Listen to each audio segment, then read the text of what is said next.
Une communauté a aussi bien fait que nous. Quand je dis nous, je mets l'UEMOA et la CEDEAO un peu dans les mêmes mouvements. Ce qui a été fait en termes de cadre réglementaire et normatif sur la libre circulation des personnes, des biens et des services dans cet espace-là est très peu commun en Afrique. La première génération des textes sur la libre circulation des personnes et des biens, je pense que ce soit nous, la CEDEAO, mais tout a été fait et dit dans ce sens. Il y a même une deuxième génération de droits concédés à nos ressortissants, qui est la liberté de résidence et le droit d'établissement. Je pense qu'au niveau de l'UEMOA, les directives sur les professions libérales en font foi sur la possibilité qu'on offre à un avocat, à un médecin, à l'ensemble de corporations, à un architecte, de s'établir dans un pays de l'UEMOA aux mêmes conditions que les nationaux.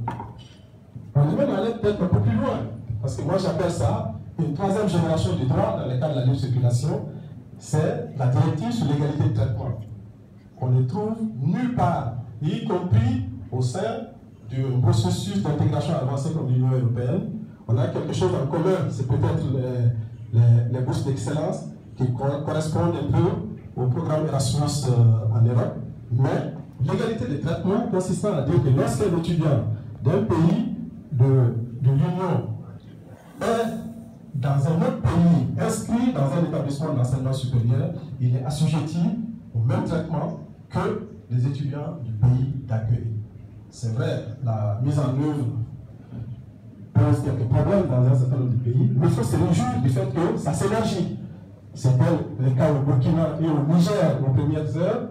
La Côte d'Ivoire a rejoint les rangs, le Sénégal fait beaucoup en la matière, et la Guinée-Bissau aussi. Donc, ça, du point de vue du cadre réglementaire normatif, comme je dis, c'est complet. Vous voyez, on parle d'une première génération de droits qui est la liberté de circulation, les droits d'établissement, et une troisième génération de droits qui est l'emblème qui permet aux étudiants d'aller acquérir le savoir dans un pays aux mêmes conditions que les nationaux. Il y a même un débat, je ne vais pas lister, sur une quatrième génération de droits accompagnant la libre circulation. C'est la question de la portabilité. Ceux qui s'occupent aujourd'hui des questions d'assurance santé le savent. La question a été posée au sein des mutuelles de l'espace UEMOA pour savoir quelqu'un qui est assuré, qui est pris en charge par une mutuelle de santé, lorsqu'il va pour une mission pour quelque raison au Mali et qu'il fait un accident, il tombe malade, comment déclencher son système d'assurance ici par une prise en charge en termes de compensation par une assurance au Mali. Donc, la portabilité de son assurance au Burkina, que ça puisse lui permettre de se soigner sans que ce soit Vambrida ou Signa, qui sont quand même des niveaux très élevés, mais que les petites assurances au niveau de nos pays puissent trouver des mécanismes qui permettent à ce que lorsqu'on est en mouvement, on bouge avec son assurance. Ce serait une quatrième génération.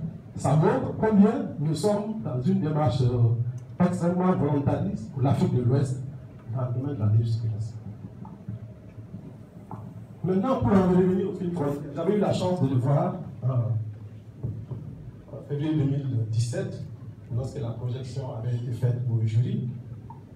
Et deux ou trois idées. Qu'est-ce que le film Frontières nous dit?